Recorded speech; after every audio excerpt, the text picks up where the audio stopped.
4 Amrit Bharat express ट्रेनें जो हैं ये फ्लैग ऑफ की जानी हैं, जिसमें से 3 ट्रेनें ऐसी हैं जो पूर्वोत्तर रेलवे के किसी न किसी स्टेशन से ये गुजर रही हैं या यहाँ पर आ रही हैं। तो ये एक बहुत बड़ी संख्या जो यहाँ की है जो ट्रेवल करती है, और लगातार उनकी डिमांड बनी हुई थी कि एक नॉन एसी सेगमेंट की ट्रेन चलनी चाहिए जो कि प्रीमियम ट्रेन हो, जिसमें अच्छी सुविधाएं हो, संरक्षित ट्रेन हो।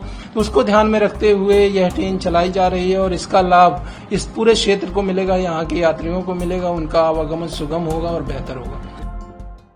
कल 4 अमृत भारत एक्सप्रेस ट्रेनें जो हैं ये फ्लैग ऑफ की जानी हैं, जिसमें से 3 ट्रेनें ऐसी हैं जो पूर्वोत्तर रेलवे के किसी न किसी स्टेशन से ये गुजर रही हैं या यहाँ पर आ रही हैं। जिनमें से पहली ट्रेन की बात करेंगे मालदा टाउन से, जो चलेगी और चलकर आएगी गोमती नगर रेलवे स्टेशन जो कि लखनऊ में है, यहाँ पर आके रुकेगी। तो इससे जो लखनऊ के लोग हैं उनको काफी फायदा मिलेगा।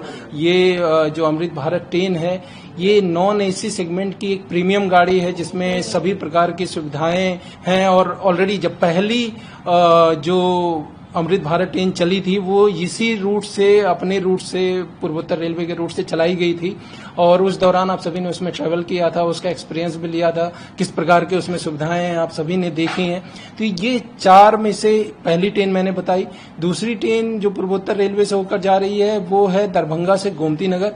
यह ट्रेन पूर्वोत्तर रेलवे के अगर आप देखेंगे तो बिहार बॉर्डर से ही शुरू होकर कप्तानगंज रेलवे स्टेशन पहला पड़ता है, जहां पर इसका स्टॉपेज रहेगा। उसके बाद गोरखपुर रेलवे स्टेशन पे, फिर बस्ती railway station, Mankapur railway station पर रुकती हुई अयोध्या धाम पर रुकती हुई यह ट्रेन गोमती नगर को चली जाएगी। तीसरी जो ट्रेन है जो इस हमारे रूट से जा रही है वो है बापू धाम मोतिहारी से आनंद विहार के लिए। इस ट्रेन की काफी लंबे समय से डिमांड थी, इस पूरे क्षेत्र को इसका लाभ मिलेगा। यह ट्रेन कप्तानगंज सिसवा बाजार होते हुए गोरखपुर रेलवे स्टेशन पर रुकते हुए बस्ती, मनकापुर, गोंडा, इन सभी जगहों पर इसका स्टॉपेज है, फिर लखनऊ होते हुए आनंद विहार को जाएगी। तो ये एक बहुत बड़ी संख्या जो यहाँ की है जो ट्रेवल करती है, और लगातार उनकी डिमांड बनी हुई थी कि एक नॉन एसी सेगमेंट की ट्रेन चलनी चाहिए जो कि प्रीमियम ट्रेन हो, जिसमें अच्छी सुविधाएं हो, संरक्षित ट्रेन हो। तो उसको ध्यान में रखते हुए यह ट्रेन चलाई जा रही है और इसका लाभ इस पूरे क्षेत्र को मिलेगा, यहाँ के यात्रियों को मिलेगा, उनका आवागमन सुगम होगा और बेहतर होगा। सर, इन ट्रेनों में पहले से कुछ सुविधाएं बढ़ाई गई हैं?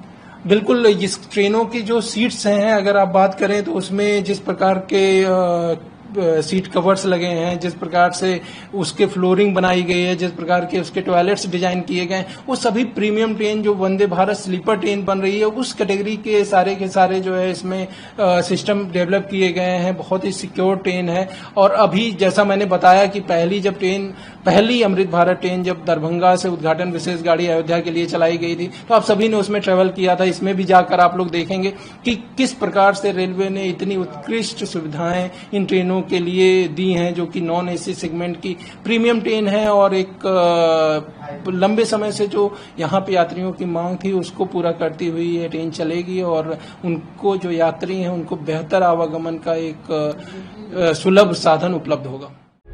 प्रभातखबर.com, विश्वास वही, रफ्तार नहीं।